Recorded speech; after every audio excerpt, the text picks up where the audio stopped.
Here with me now is Nino Kuenzli from Barcelona's Centre for Research in Environmental Epidemiology, CREL, and from the University of Basel, who's leading a team tasked with identifying novel approaches to health impacts and policy. Nino, you head the more research-orientated work package team. Would you like to comment on its aims and on the particular benefits that you expect to deliver?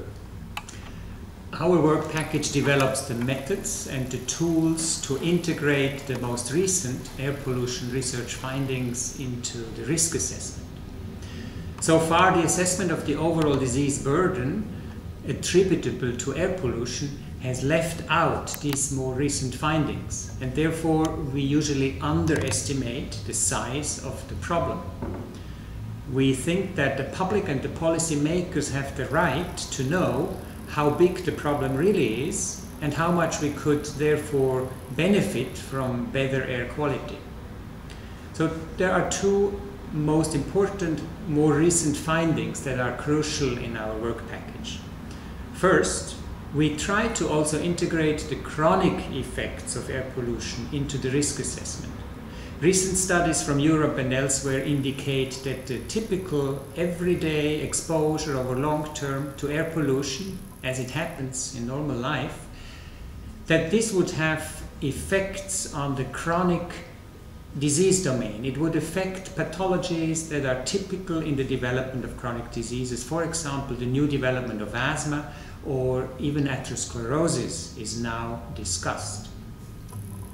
The second point is that many studies compared the health effects of those living extremely close to busy roads with people living further away.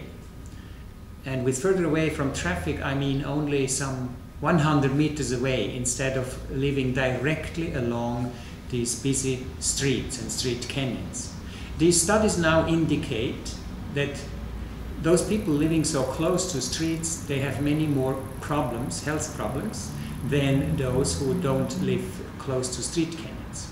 We also know from measurements done in the past few years that several of the most toxic and really nasty pollutants do occur at far higher concentrations along streets.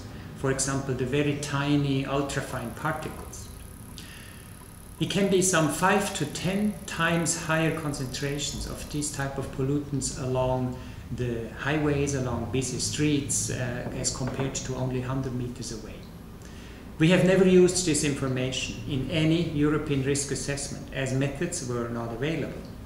We do not even know currently on how many people in the cities of Europe would live so close to heavy trafficked roads, within, let's say, 20 to 50 meters of busy roads. We now work on these methods, and we will apply these methods and tools to a few Aphekom cities with sufficient data, such as, for example, Barcelona or Vienna and others. This will provide a much clearer idea of where and how big the problem of traffic-related air pollution really is, and how much things could get better if we find solutions to these very prevailing European problems. Nino, thank you for your comments.